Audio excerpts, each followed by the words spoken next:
আসসালামু আলাইকুম। আপনাদের যাদের ২-১টা গরু আছে কিংবা ভবিষ্যতে গরুর খামার করার ইচ্ছা আছে, তারা চাইলে আমার ভিডিওটি দেখতে পারেন। কারণ আমি গরুর খামার করার জন্য অনেকগুলা কোর্স করেছি, অনেকগুলা টাকা খরচ করেছি এবং অনেক কিছু শিখতে পেরেছি। আমি যা, যা শিখেছি আমি ধীরে, ধীরে আপনাদের মাঝে শেয়ার করব। আজকে আমরা যাচ্ছি কুষ্টিয়া গরু কিনতে, কুষ্টিয়া বেলেডাঙ্গি হাটে। এই হাটটি বাংলাদেশের ভিতরে অনেক বড় একটি হাট। আমি, আমার শ্বশুর এবং ইমরান ভাই যাচ্ছি। আমরা এখন গরু হাটে এখানে চলে এসেছি। এখানে দেখেন রাস্তার দুই সাইড দিয়ে অনেকগুলো গরু নেয়ার জন্য গাড়ি আছে।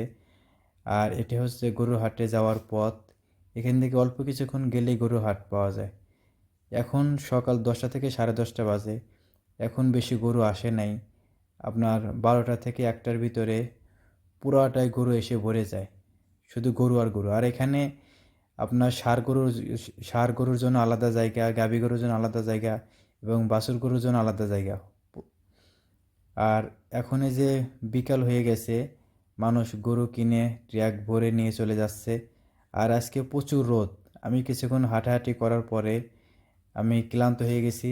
আমার মাথার ভিতর প্রচণ্ড ব্যথা করতেছে। আর আমরা অলরেডি একটা গরু কিনেছি। ওই কারণে আমি আমাদের গরুর গাড়িতে বসে বসে বসে গরু পাহারা দিচ্ছি। আর দেখুন, গরমের কারণে আপনার ফিজিয়ান প্রত্যেকটা গরু দেখুন মুখ দিয়ে ফেনা বের হচ্ছে। আপনার ফিজিয়ান গরু তো গরম সহ্য করতে পারে না। আর আমাদের দেশি গরুগুলোর কোনো সমস্যা নাই। আপনার হাটের ভিতরে কিছু কিছু গরুর অবস্থা খুবই খারাপ।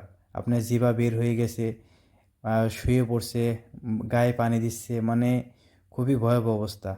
দেখুন এই যে এটা কিনছে আমার জন্য, এই গরুটা কিনছে, এটারও মুখ দিয়ে ফেনা বের হচ্ছে।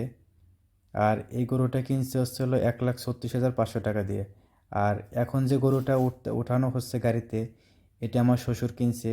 এই গরুটা কিনা হচ্ছে, এই গরুটা কিনা হয়েছে 1,07,000 টাকা দিয়ে।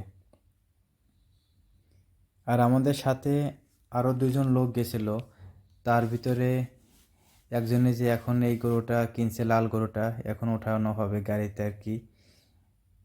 ওনার এই লাল গরুটা কিনা হয়েছে 87,000 টাকা দিয়ে। আমাদের এই গরুটা প্রথমে ওঠানো হয়েছে, ওনার এই গরুটা ছোটো দেখে ওনার গরুটা পরে ওঠানো হয়েছে। এই যে দেখেন এখন যে গরুটা ওঠানো হচ্ছে, এই গরুটা কিনা হয়েছে 87,000 টাকা দিয়ে।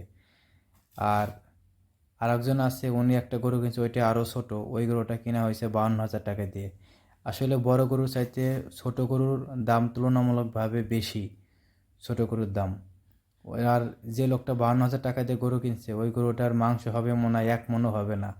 তাহলে চিন্তা করেন মাংস পড়লো কত টাকা কেজি পড়লো। আর এখন আমাদের গরু কেনা শেষ, এখন আমরা বাড়ির দিকে রওনা হচ্ছি। আর কুষ্টিয়া যাওয়ার পথে দেখেন এই যে সুন্দর এই ব্রিজটা পাওয়া যায়, এটা হচ্ছে আপনার গড়াই নদীর উপরে এই ব্রিজটা।